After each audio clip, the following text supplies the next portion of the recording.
आज का दिन बहुत सुंदर दिन है और इतना सुंदर आयोजन गांव के सभी लोगों ने मिलकर किया है। आयोजनकर्ताओं को मैं दिल की गहराई से धन्यवाद देता हूं और लगभग पुरुषों के बराबर, थोड़ा सा कम महिलाओं की संख्या है। बहुत अच्छा है।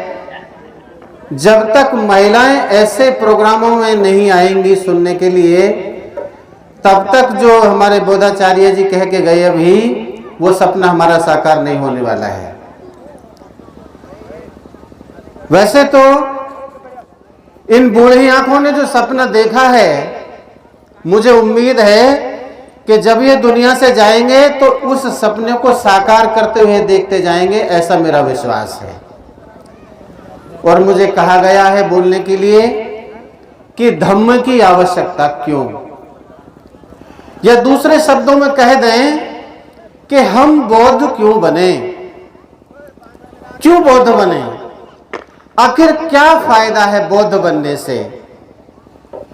इससे पहले एक छोटी सी बात कह देना चाहता हूं। अक्सर हमारे साथी बुद्ध के सिद्धांत को धर्म कहते हैं। दोस्तों, ये धर्म नहीं है, ये धम्म है। धर्म तो ऐसे लोगों का है जिसमें नियम बने होते हैं, पुलिंदा है उनका, उसमें कोई रद्दो बदल नहीं होती है। यानी कि नियमों का पुलिंदा धर्म होता है, जैसा मैंने पढ़ा। और जीवन को सुंदर बनाने की जो कला है उसे धम्म कहते हैं। इसीलिए तथागत बुद्ध के जो सिद्धांत हैं वो जीवन को प्यूरिफाई करते हैं, आचरण को शुद्ध बनाते हैं। इसीलिए वो धम्म है, जीवन को सुंदर बनाने का रास्ता। अब मेरी बात आती है कि हम बौद्ध क्यों बने, तो क्या फायदा है बौद्ध बनने से। कितने लोग ऐसे हैं जो 1-1 लाख रुपए की बचत चाहते हैं एक साल में। किसी को बचत नहीं चाहिए, बचत बुरी लगती है, खर्चा कराओ बस इनसे। तो क्यों? तो सबसे पहले फायदा है बौद्ध बनने से कि हमारे समाज से गरीबी मिटेगी। कैसे मिटेगी? आज तक आप बहुत सारे त्योहार मनाते चले आए और ऐसे त्योहारों को मनाया जिनका जीवन में कोई औचित्य नहीं है, जिनमें केवल नुकसान ही नुकसान रहा है। और यहां तक कि ये मान लीजिए हमारे पूर्वजों की जो हत्याएं हुई उनका भी त्योहार मनाते आए हैं, वो भी पैसा खर्च करते हुए। ऐसा हमसे हो रहा है जाने और अनजाने में। यदि आप इस बात को आज मान लेते हैं कि आज के बाद हमें अपने पूर्वजों की हत्याओं का जश्न नहीं मनाना है, तो सबसे पहले तो फायदा ये होगा कि हम अपने पूर्वजों की लायक संतान बनेंगे। हम उनकी बेइज्जती पर हंसेंगे नाचेंगे नहीं। और जो लायक संतान होती है वह अपने पूर्वजों की हत्याओं पर, अपने पूर्वजों की किसी भी तरह से बुराइयों पर हंसती कूदती नहीं है, उसको भूल जाते हैं। तो हमें सबसे पहले यही है कि बौद्ध होने का मतलब है वैज्ञानिक तरह से जीवन को जीना, विज्ञान के नियमों के आधार पर जीवन को जीना। जैसे जब जब कोई कपड़ा कोई व्यक्ति पहनता है और जैसे जैसे गंदा होता है तो वह गंदा कपड़ा हमारे शरीर के, हमारे व्यक्तित्व को प्रभावित करता है। इसीलिए क्या करते हैं, उसे हम धोते हैं, यानी कि उसका जो मैल है उसे दूर करते हैं। ठीक वैसे ही हमारे मन में भी ऐसा मैल हो गया है जिसे हमें धोने की आवश्यकता है। यदि हम उस अंधविश्वास रूपी मैल को धो लेते हैं तो निश्चित रूप से हमारे व्यक्तित्व पर निखार आता है, और निखरे हुए व्यक्ति को ही बौद्ध कहते हैं।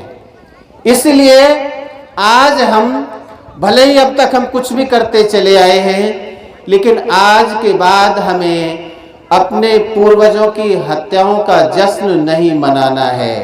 ऐसे बहुत सारे आपके परिवार में जो लोग होंगे वो आपको आज बताएंगे। मैं थोड़ी थोड़ी बात करके जाऊंगा, तो बताना अपने घर में कि हमारे पूर्वजों की हत्याओं पर कौन कौन से त्योहार मने हैं जिन्हें आज के बाद हमको अपने घर में नहीं मनाना है। यदि आप लायक संतान होंगे बाबा साहब की, तो आज के बाद ऐसे त्योहारों को नहीं मनाएंगे। इसीलिए बौद्ध होने का मतलब है वैज्ञानिक जीवन जीने वाले लोग। दूसरा, हम समानता के लिए बौद्ध बने। आज तक आप ऐसे ऐसे नामों से प्रचारित किए गए हैं जिनको जब जब हम सुनते हैं तब तब हमारे दिल को ठेस पहुंचती है। जब कभी आप ट्रेन में, बस में, टेम्पो में, ट्रक में बैठ के सवारी करते हैं तो ऐसे शब्दों का आपने उच्चारण सुना होगा, ऐसे शब्द आपके कान में जरूर गए होंगे जिनको देख करके आपका खून जो है वो खोल गया होगा। यदि सीधे सीधे शब्दों में कह दूं तो जब भी हम बस में, ट्रक में, रेल में, जहां जहां सवारी करते हैं तो अक्सर सुनते हैं कैसी कमीज पहन गए, चमारों की सी, तो कैसी टोपी ले आई, चमारी की सी। बुरा नहीं मानना इस बात का, क्योंकि यदि बुरा मान गए होते तो आज तक परिवर्तन कर दिया होता। इसलिए आप लोगों ने बुराई को नहीं माना, और बुरा मानना ही चाहिए आपको। हर बुरी चीज का बुरा मानना ही चाहिए। जब तक आप हर बुरी चीज का बुरा नहीं मानेंगे तब तक आपके जीवन में परिवर्तन नहीं होगा। इसलिए मेरी बात का भी आप बुरा मानना है, क्योंकि बुरा नहीं मानते हैं, इसलिए ऐसी ऐसी बातों को हमने साधारण बात मान लिया। और बहुत सारे लोग आपके सामने ही, आपके कानों पर ही ऐसी ऐसी बातें रोज सुनते हैं ना। इसलिए समानता लाने के लिए इस देश में हम सभी को बौद्ध बन जाना चाहिए। जैसे जैसे समानता आएगी वैसे वैसे ये गंदे शब्द समाज से विलुप्त हो जाएंगे, समाज से दूर हो जाएंगे और हम फिर समान हो जाएंगे। लेकिन अभी ऐसा नहीं है, अभी ऐसा नहीं है। और यदि आप ऐसा मानते हैं तो गफलत में हैं। यदि समान होते तो क्या विशेष जाति के नाम पर गालियां बनती? यदि हम समान होते तो क्या कपड़ों का रंग भी जाति के नाम पे होता? नहीं होता। यदि हम समान होते तो हमारे लोगों की बस्तियां गांवों से अलग बसती? नहीं बसती। यदि यकीनन हम समान होते तो स्कूलों में हमारे बच्चों को और बच्चों से अलग बैठा करके पढ़ाया जाता है। क्या ऐसा होता? नहीं होता। बड़ी पीड़ा होती है मुझे इस बात पर, जब जब मेरे समाज के लोगों के लिए, मेरे समाज की महिलाओं के लिए कोई अलग अलग नाम रख करके संबोधन करता है, मुझे बहुत पीड़ा होती है।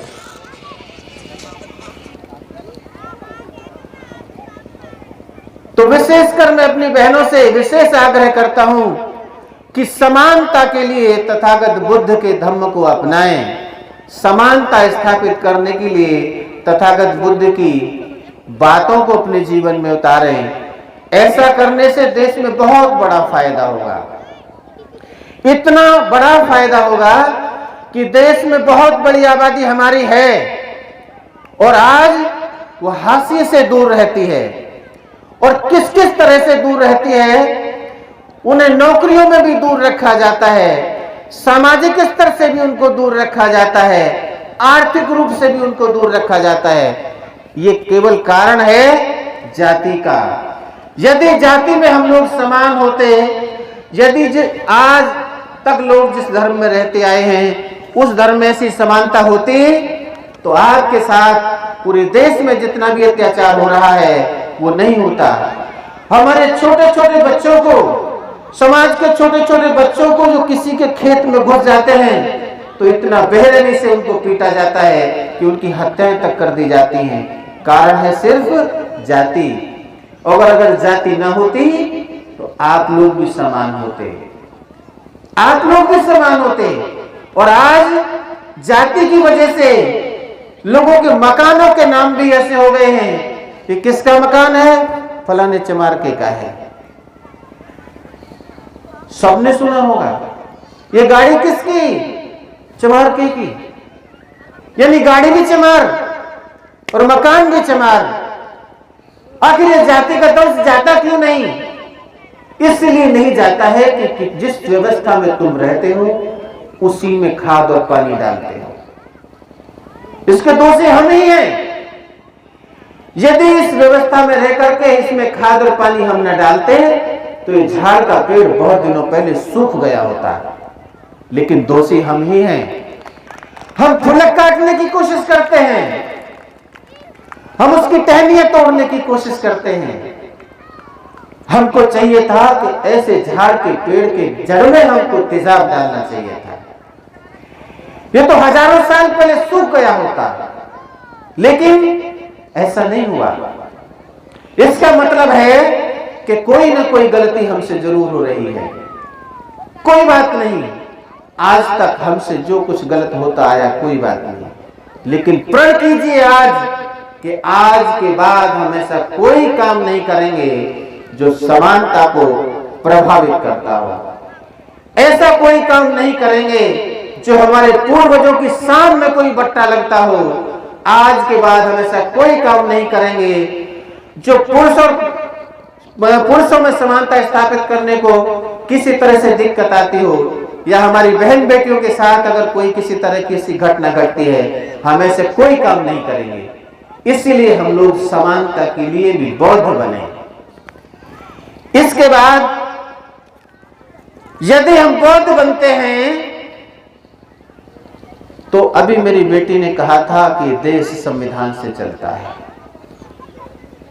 संविधान की रक्षा के लिए भी हम बौद्ध बने, क्योंकि आज तक हमको इस संविधान ने जो कुछ दिया, जो कुछ भी दिया, उसमें वही बातें हैं जो तथागत बुद्ध ने 2500 साल पहले कही थी। उन बातों को बाबा साहब डॉक्टर अम्बेडकर ने अपने कानों में समझा, सोचा, सुना। उस बुद्ध की बातों को बाबा साहब डॉक्टर अम्बेडकर ने संविधान में उतारा। एक एक आर्टिकल को आपके लिए संविधान में लिखा। संविधान की रक्षा करने के लिए हम बौद्ध बने। यदि हम और आप जैसे लोग बौद्ध नहीं बनेंगे तो एक दिन वो दूर नहीं है, संविधान हमारा खत्म हो जाएगा और देश में जो समानता स्थापित करने वाले आर्टिकल्स हैं वो खत्म हो जाएंगे, निस्त नबूत हो जाएंगे। गरीब लोगों को जो आर्थिक मदद देने वाले आर्टिकल हैं वो सब खत्म हो जाएंगे। यानी देश में बहुत बड़ी आबादी हमारी है, उसको जीवन जीने की रक्षा की गारंटी जो संविधान देता है वो खत्म हो जाएगा। इसलिए उसकी रक्षा करने के लिए भी हम लोग बौद्ध बने। बौद्ध बनना ऐसा कोई बात नहीं है, बहुत मुश्किल बात नहीं है बौद्ध बनना।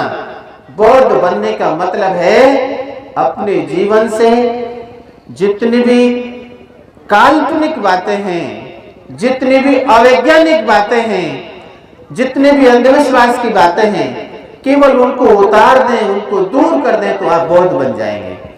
वैसे मैं ऐसा मानता हूं कि पुरुषों से ज्यादा महिलाएं आज भी बौद्ध हैं, लेकिन बस फर्क इतना है कि जानती नहीं है। बौद्ध होने का पर्याय क्या है? हम किसको बौद्ध कहें? जो व्यक्ति तथागत बुद्ध के सीलों का पालन करता हो वही तो बौद्ध है। यानी कि जो झूठ न बोले वह बौद्ध है, जो चोरी ना करे वह बौद्ध है। और हमारी बहन बेटियां तो चोरी नहीं करती हैं, इसीलिए बौद्धों के लक्षण इनमें हैं, इसमें कोई शक नहीं है। जो शराब का जो जितने भी कच्चे पक्के नशे हैं उन सब का जो सेवन ना करता हो वह बौद्ध है। और हमारी बहन बेटियां माताएं जितनी बैठी हैं ये लक्षण इनमें है। ये शराब नहीं पीती हैं, ये भांग का गोला भी नहीं खाती हैं, ये किसी तरह का और नशा भी नहीं करती हैं। इसलिए ये पुरुषों से ज्यादा बौद्ध है। पुरुष तो फिर भी ऐसे हैं जो 4 बजने के बाद इनको हड़क उठ जाती है और पौवा तलाश करते हैं। बुरा नहीं मानना मेरी बात का, बुरा मान जाओ तो अच्छी बात है, छोड़ देना आज की बात है। बुरा मानने के लिए तो मैं बोल ही रहा हूं। हमारी जितनी माता बहनें हैं वो कोई किसी प्रकार का नशा नहीं करती हैं, पुरुषों से ज्यादा बौद्ध है, ये सिद्ध हो जाता है। बस फर्क इतना है तो ईमानदार लेकिन बेईमानों की लाइन में खड़ी है। इनको एहसास हो जाना चाहिए कि यकीनन हम बौद्ध हैं, बस एक काम इस माता बहनों से गलत होता है। तथागत बुद्ध कहते हैं कि आपको किसी भी तरह की चुगली चपाटी नहीं करना है। मूसा वादा वेलमणि सिक्खा पदम समाधि। बस इस काम में महिलाएं बड़ी पारंगत हैं। इस काम को तो बहुत ज्यादा करती हैं। लगभग जब से आंख खुले और जब तक आंख बंद हो, यानी सुबह उठने से शाम को सोने तक, बहुत सारा समय चुगली चपाटी में देती हैं। मैं निवेदन करता हूं कि एक दोष है केवल आप में। यदि आपने इस दोष को सुधार लिया तो पुरुषों से कई गुना ज्यादा बड़े बौद्ध आप लोग हैं, इसमें कोई शक की बात नहीं है। इसलिए मेरी अपील है आपसे कि संविधान की रक्षा करने के लिए भी आप बौद्ध बने। एक बौद्ध महिला अपने आने वाली पीढ़ी को जन्म से ही बौद्ध बनाती है, जन्म लेने के बाद। क्योंकि बौद्ध जो होते हैं पैदा नहीं होते हैं, प्रयासों से कोई बौद्ध बनता है। कोई ये कहे कि मैं तो जन्मजात बौद्ध हूं, झूठ बोलता हुआ आदमी। जन्मजात बौद्ध नहीं होते हैं, प्रयासों से बौद्ध बनते हैं। जन्म लेने के बाद में कोई झूठ छोड़ता है, कोई चोरी छोड़ता है, कोई नशा छोड़ता है, कोई अज्ञानता को छोड़ता है। जब जन्म लेते हैं तो सभी कह लो भले अज्ञानी पैदा होते हैं, या कोई और विद्वान दूसरा अर्थ लगाना चाहे तो लगा सकते हैं। इसीलिए आप सभी को संविधान की रक्षा करने के लिए भी बौद्ध हो जाना चाहिए। जब हम बहुत सारे बौद्ध हो जाएंगे तो हम अपने संविधान के लिए मरेंगे मिटेंगे, अपने संविधान को खत्म नहीं होने देंगे। इसीलिए भी हमारा बौद्ध बनना जरूरी है। ये तीसरी बात है। देश में, पूरे देश में एक व्यवस्था ऐसी लागू है, गरीब की और अमीर के बीच की बहुत बड़ी खाई है। और यह निश्चित है, इतनी बड़ी खाई का जिम्मेदार जातिवाद का होना है। इतनी बड़ी खाई जो आर्थिक जो असमानता है, उसमें सबसे ज्यादा दोष है तो जातिवाद का है। आप अपने जाति के हिसाब से कोई भी व्यापार चला के देखोगे नहीं चलेगा। लिख लीजिए, चमार कचौड़ी भंडार, 5 ग्राहक सुबह से शाम तक नहीं आने वाले। लिख लो इस बात। आप कितने पढ़े लिखे इंसान हैं, कितनी आपके पास हैसियत है, कितने बुद्धिमान आदमी हैं, लेकिन आपकी मूल्यांकन जो होता है वो जाति के नाम पर होता है। और एक लंपट आदमी जो तिलकधारी है, जो चोटी वाला है, बस उसका तिलक होना और चोटी होना ही पर्याप्त है। यह निश्चित बात है और इस बात से कोई नकार नहीं सकता है। विद्वान लोग तो आसानी से इस बात को समझ पाते हैं, लेकिन जो अज्ञानी लोग होते हैं वो कई बार सोच लेते हैं अब तो सब बराबर है, अब कोई दिक्कत नहीं है। लेकिन ऐसा नहीं है। कोर्ट में बैठने वाले वकील जानते हैं कि सुबह से शाम तक जितने भी इनके पास केस आते हैं उसमें सबसे ज्यादा हरासमेंट जो होता है हमारी लोगों का होता है, और वजह होती है जाति। इसलिए इस जाति के दंश को सबसे पहले मारना है। यदि इस जाति के दंश को हमने सबसे पहले मार दिया तो निश्चित रूप से जो आर्थिक असमानता है देश में वो खत्म होगी, बहुत जल्दी खत्म हो जाएगी, निश्चित बात है। इसके बाद और भी बहुत सारी ऐसी बातें हैं जिनके लिए हमें बौद्ध हो जाना चाहिए। एक बौद्ध होने का मतलब है, आज मैं देखता हूं फक्र के साथ लोग अपने नाम के साथ बौद्ध लगाते हैं। क्यों लगाते हैं? एक डिग्निटी मिलती है उनको, उनकी गरिमा है वो बढ़ती है, उनकी इज्जत बढ़ती है। अपने सम्मान के लिए बौद्ध बने। जब कोई व्यक्ति अपनी जाति के साथ अपना सरनेम लगाता है, आपने देखा होगा प्रकाश के लोगों को, वो कितने अत्याचारी सही, कितने बेईमान सही, बस उनके पीछे उनका टाइटल लगते ही वो चौड़ जाते हैं। ऐसा होता ना होता?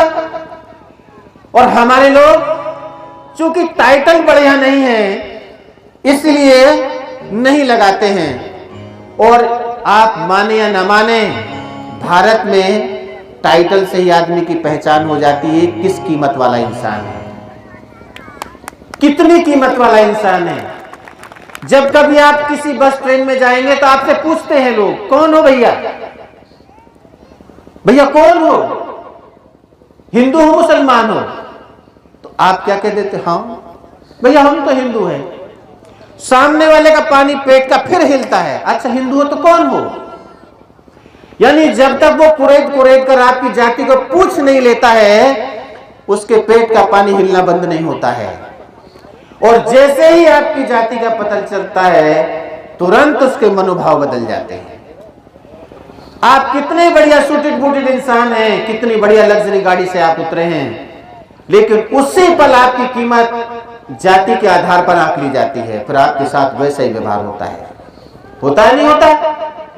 इसीलिए अपने इस अपमान का बदला लेने के लिए भी हम बौद्ध बने, क्योंकि हम लोगों को अपमान की जितनी भी बातें हैं जितनी जल्दी हम लोग छोड़ दें, समानता वाले धर्म में चले जाएं, समानता वाली व्यवस्था में चले जाएं, उतना ही ज्यादा बढ़िया हमारे लिए अब और हमारी आने वाली संतानों के लिए बढ़िया होगा। दोस्तों बातें तो बहुत सारी हैं, फिर भी मैं थोड़ा सा समय और लूंगा। माफी चाहता हूं सर, मैं थोड़ा सा समय और लूंगा बस। मुझे खुशी इस बात की, इस गांव में आकर बहुत अच्छी खासी आबादी सुनने के लिए लोग आई है। बहुत सारे विद्वान लोग बैठे हैं अपनी वक्तव्य को रखने के इंतजार में। तो एक छोटी सी कहानी के साथ में अपनी बात को विराम दूंगा। आप लोग आए, आज बहुत अच्छा हुआ, और आज के जैसे प्रोग्रामों में आपको जाना ही चाहिए। लेकिन आज तक हम लोग ऐसी जगह गए जहां हमें कोई बुलाने नहीं आया, कोई इनविटेशन देने नहीं आया। हम लोग ऐसी जगह जाते रहे। कहां जाते रहे? गंगा नहाने जाते रहे, पचौते गुड़गांव जाते रहे। कोई इनविटेशन देने जाता क्या? नहीं। और यहाँ तो गुरुजी ने कई बार कहा होगा आप लोगों से हाथ जोड़ जोड़ करके, तब भी आपका कारपेट खाली रह गया। गांव तो बहुत बड़ा है, गांव के सभी लोगों को आ जाना चाहिए था, लेकिन कोई बात नहीं। जो लोग आए हैं, यदि आज से आपने धम्म के अनुसार आचरण करना सीख लिया, शुरू कर दिया, तो गारंटी देता हूं आज से ही आपके जीवन में उजाला होगा, निश्चित रूप से होगा। कैसे होगा? जो लोग ऐसे प्रोग्रामों में जाते हैं उनके जीवन में परिवर्तन आता है, उनके बोलने चालने में परिवर्तन आता है, उनके उठने बैठने में परिवर्तन आता है, घर में व्यवहार में परिवर्तन आता है। क्यों? क्योंकि तथागत बुद्ध और बाबा साहब की देशनाएं ही ऐसी हैं। वो जिस व्यक्ति के जीवन में, जिस व्यक्ति के कानों में चली जाती हैं, उस दिन से उसी व्यक्ति के जीवन में परिवर्तन आता है। कैसे आता है? एक बहुत छोटी सी कथा। जैसे आज आप लोग सुन रहे हैं, ठीक वैसे ही लगभग 2500 साल पहले की एक गाथा तथागत बुद्ध के समय की। भैया बैठो भैया। तो जिस तरह यहां बात आप सुन रहे हैं, 2500 साल पहले तथागत बुद्ध प्रवचन कर रहे थे। तो ऐसे ही रोज, क्योंकि उनका समय तो रोज प्रवचनों में जाता है, तो जिस तरह से ये महिलाएं सुनने के लिए आई हैं, तो उस समय भी आती थी। तो एक महिला का पति, मैं ये बात इसलिए बता देना चाहता हूं कि हम बौद्ध क्यों बने, बौद्ध बनने से फायदे क्या होते हैं। तो हुआ क्या कि एक महिला रोज सुनने आती, और उसका जो पति था वो एक नंबर का शराबी था, एक नंबर का शराबी। पूरे परिवार में कलह थी, गरीबी आ गई, बर्तन भांडे बेच दिए। वो महिला बहुत परेशान और एक दिन कहने लगी अपने पति से कि सुनो जी, आप भी तथागत बुद्ध के वचनों को सुनने जाया करो। क्यों? क्योंकि वह जो लोग चोरी करते हैं, जो सुनने जाते हैं तो चोरी छोड़ देते हैं, उनका जीवन सुंदर हो जाता है। जो व्यभिचार करते हैं और तथागत बुद्ध के वचनों को सुन लेते हैं तो व्यभिचार छोड़ देते हैं। आप शराबी हो, आपकी शराब भी छूट जाएगी। आप एक दिन प्रवचन सुनने जरूर जाओ। तो वो बस ऐसे कहता, हाँ हाँ ठीक है चले जाएंगे, हाँ ठीक है चले जाएंगे। महिलाएं मेरी बात को जरूर सुने, आपके ही मतलब की बात है। और मुझे उम्मीद है कि 99% घरों में जो शराबी होते हैं उनके घर में रोज जंग होती है। वो शराबी रोज अपनी पत्नियों का मान मर्दन करते हैं, रोज इनका अपमान करते हैं। और जिन घरों में शराब पी जाती है ना, गारंटी से उनके घरों में मजदूर बनते हैं उनकी संतानें। इसलिए इस बात को ध्यान से जरूर सुनना है। तो उस महिला ने अपने पति से कहा कि सुनो जी, आज आपको वहां सुनने जरूर जाना है और यदि आप नहीं गए तो आपको खाना नहीं मिलेगा, खाना नहीं मिलेगा। अब उस आदमी ने सोचा भाई अब तो जाना ही पड़ेगा। तो सुबह से शाम तक तो भटकता रहा यूं ही। सोचा घर से तो निकल आया हूं, कोई देख थोड़ी रही है। लेकिन जैसे शाम सी हुई उसे याद आया कि मैं जब घर जाऊंगा तो पूछेगी भी क्या सुन के आई, तो बताना भी पड़ेगा, इसलिए जाता हूं। भागा भागा गया और पीछे जाकर के जगह मिली, बैठ गया। तो वो प्रवचन चल रहा था, उसने 3 बातें सुनी और 3 बातें सुनी, प्रवचन खत्म हो गया। जब खत्म हो गया तो सभी लोग चल दिए, वो भी चल दिया। वो 3 बातें कौन सी थी कि आना है तो आ, बैठना है तो बैठ और जाना है तो जा। ये मात्र 3 बातें वो सुन पाया और प्रवचन खत्म और सभी लोग चल दिए तो वो भी चल दिया। अब ये 3 बातें उसके दिमाग में घर कर गई। आना है तो आ, बैठना है तो बैठ और जाना है तो जा। रास्ते में उसके मिलने वाले लोग मिले, पूछे भैया कहां से आ रहे हो? उसके मुंह से निकलने लगा आना है तो आ, बैठना है तो बैठ और जाना है तो जा। वो आदमी सोचने लगा सुबह तक तो ठीक था, अब यो कैसे बड़बड़ाने लगा। फिर कोई और मिला, उसने भी अपना नमस्ते किया होगा। वो फिर उससे कहता है भैया आना है तो आ, बैठना है तो बैठ और जाना है तो जा। ये 3 बातें उसके दिमाग में घर कर गई। जब घर पहुंचा तो घर पत्नी ने बोला कि तुम गए थे? तो महिला वो कहता है अपनी महिला से आना है तो आ, बैठना है तो बैठ और जाना है तो जा। तो इतना सुनकर के महिला बहुत प्रसन्न हुई। उस महिला को पता चल गया कि निश्चित रूप से आज इसने तथागत बुद्ध की बातों को सुना है और इन्हीं बातों से इसका कल्याण भी होगा। हुआ क्या कि शाम को खाना वाना खिलाया, उसका बिस्तर लगाया, लेट गया, लेकिन बड़बड़ा रहा था अपने आप ही, आना है तो आ, बैठना है तो बैठ और जाना है तो जा। रात को चोरों ने उसके घर में कुम्बल किया, लेकिन उसके मुंह से वही बात निकल रही थी, वही बात निकल रही थी। और उस बात को सुनकर के चोर बड़े प्रभावित हुए।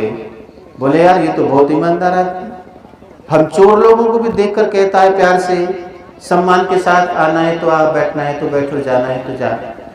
भाई इसके यहाँ चोरी नहीं करना है, ध्यान से सुनते रहना, इसका फायदा क्या होगा। चोरों ने कहा कि इसके घर चोरी नहीं करनी, चलो वापस। तो सबसे पहला क्या फायदा हुआ उससे? चोरी होने से बचा। अगले दिन पता चला पुलिस को,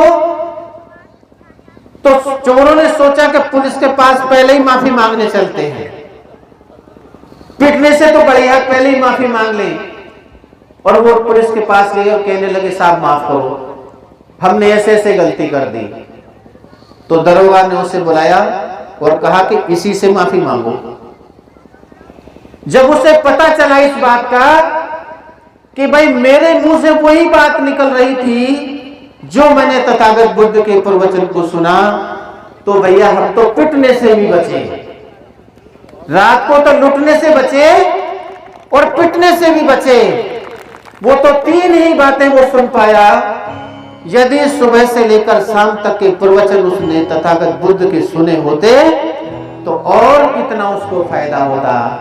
ऐसा ही दोस्तों मेरा आपसे निवेदन है कि जहां जहां तथागत बुद्ध की देशनाएं होती हो, पूज्य बनते जो ज्ञानी बनते हैं वो अपने आशीष वचनों को जहां जहां भी देते हो, विद्वान लोग जहां जहां भी बाबा साहब तथागत बुद्ध की बातों को बताते हो, आज के बाद आपको रोज ऐसी जगह जाना चाहिए जहां जहां भी आपको मौका मिले।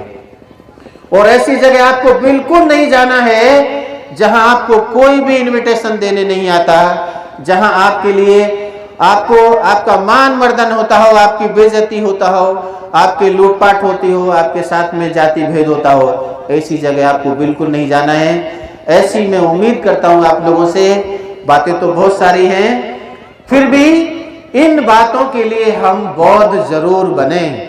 यदि हम ऐसा कर लेते हैं तो मुझे उम्मीद है कि मेरा आना यहाँ भी सार्थक होगा और आपने जो अपना मूल्य समय और पैसा इस प्रोग्राम में लगाया है वो भी आपका सार्थक होगा। इसी के साथ मैं अपनी बात को यहीं विराम देता हूँ।